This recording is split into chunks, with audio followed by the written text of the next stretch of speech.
Notion's a great place to store and organize all of your real estate property info. And in this video, I'm going to show you how using my Notion Landlord Starter Kit template, link in the description below. Now, you may have tried this yourself and you found it overwhelming, frustrating, or you just don't have time to learn how to do everything yourself. And I get it. You're probably a lot more tech savvy than a lot of investors out there, and you want to be able to do it yourself. Heck, you're watching this video. But let's be honest, I'm sure that learning and building a Notion system isn't what you really want to be doing. If you're finished being a Notion builder and you want to get back to real estate, then make that claim to the world by writing "returning to real estate" down into the comments below. Now leave the heavy lifting to me and sit back and watch this short video about the 3 exact steps you need to take to use the Notion Landlord Starter Kit template in your real estate business. I'll show you how to tailor the template for your own business in just a second, but first let me show you how to access the template and add it to your workspace. Click the link down in the description to go and access the template link, and then go and open it in a browser, for example, like here. So I've got the link, and you'll see on the top right, we've got these 2 squares, which is to duplicate the template. So make sure you're logged into Notion.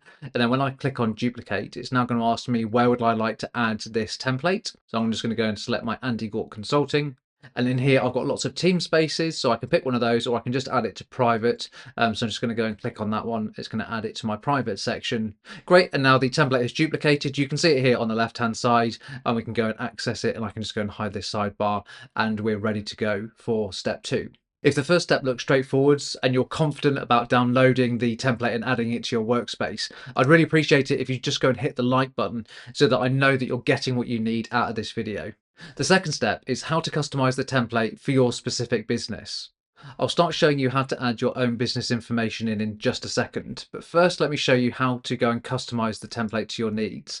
First up, we've got contacts and we've got different views, and you'll see that we've got status, we've got various phone numbers, emails, etc. But you may want to go and customize this. So if I just go and click on open, you'll see that contacts at the moment, we've got letting agents, tenants, plumbers and solicitors as some examples. It's really easy to add your own. We're just going to type it into this box, and then just go and click on create, and it will now add that in. And we've now got electrician. You can use the 6 dots to go and drag them in a different order. When we click on the 3 dots here, we've also can see the side panel, so you may want to go and add your own fields. So for example, for a contact, we could add related information. So for example, we could put in a date when first met. We've also got the status. So currently we've kept it simple. So it's a new contact, a current one, on hold. So we're not actively speaking to them. And then we may want to just go and archive. But if you want to go and edit any of these, just right click on edit property, and then here using the plus you can go and add more options into the status. Moving on to properties, again in here let me go and show you the portfolio summary. We've got at the moment just houses and apartments, but in this view you can go and add additional. So for example, you could put in land and then just go and click on create.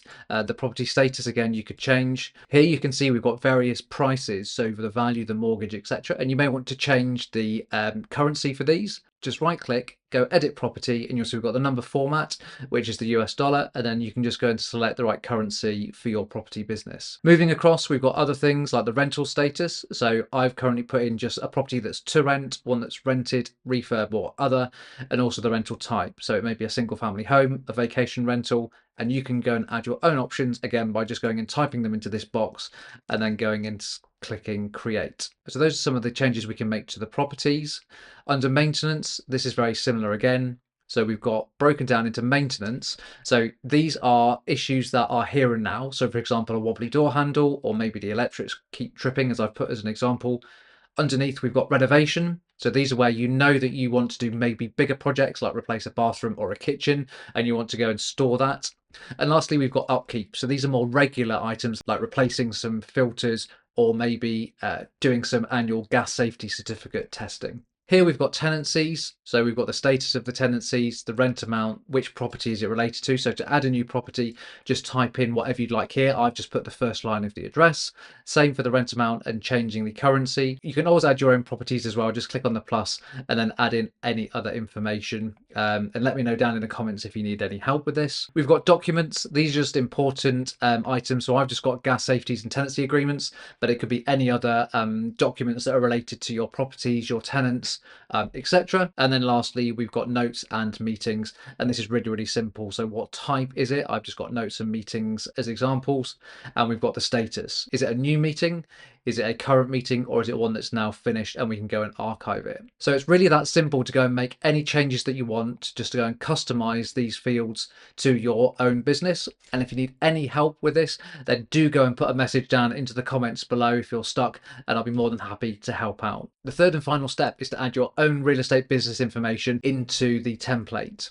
And first up, what I'd recommend is, once you're confident about how the template works, is to head down to the danger zone, being careful, go to databases, and here you'll see all of the different sets of information. So I've given you loads of contact information just as an example, but if you're happy about now how this works, you can just go and click on the left hand side and drag across and down and select them all. And then you'll see that we've got a little trash can. And if you click on this, it will delete all of the example information. And then you can start adding your own actual contact information. And let me show you how to add a contact. You can do it in a couple of different ways. So let me go and add this section. And at the bottom, we've got new page. If I click on this one, we can then just start to add some information. So maybe we've got Simon Smith. We can say that he's current. So it's somebody we're actively working with.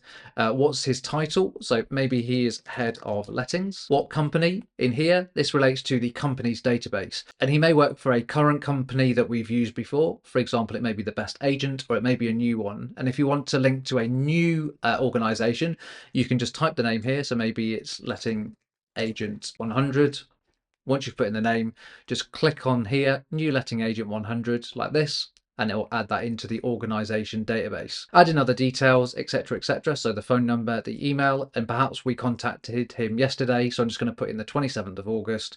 And it's as easy as that. That's then a contact, and you can look at them in different ways. So we've got the contact cards. Simon needs to have a picture. Here on the right hand side, we've got the 3 dots. You'll see more information that we can add. And then we've also got more properties at the bottom. So this is when he was created, etc., etc. And to go and add the picture, all we need to do is go to contact picture here, choose a file, and find it on your computer. Next up, let's go and add a new property. And we can do this firstly in a similar way as contacts, using the new page at the bottom. But we can also use this button here on the right hand side. So I'm going to click on new, and from here, maximizing the page. First up, we need to go and add in the details. So for example, this could be 34 Church Road. The property status, so maybe it's new, or we're currently purchasing it. It may be owned, or we're selling, etc. So go and choose the status. What property type is it? So we've got our different property types.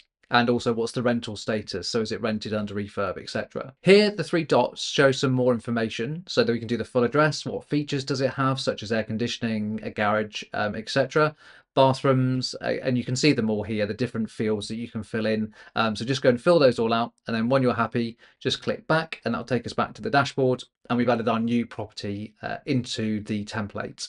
For maintenance, you can see the 3 different sections, and in the same way, either new page in each section or on the right hand side. And just remember the difference between maintenance, renovation, and upkeep. You can add them in that way. Tenancies are here. So what's the start date of the tenancy and the end date? How much rent are they going to be paying for this tenancy? And what property are they going to stay in? We've got documents. For these, you may want to go and actually upload a document from your computer. So if you could just click on new, let me maximize this. And here we've got when it was uploaded, the actual document here, and we can just go choose a file, find it on your computer, and it'll attach it to this page. And then lastly, we've got our meetings and notes section, where what's the name of the meeting or the note, what's the status type, and the date. And it's as simple as that. Remember, to grab the template, just click the link in the description below. And if you're still not sure whether Notion is the right tool for managing all of your real estate business info, then check out the video here, where I go into more detail about why Notion is an amazing tool to help you in your business.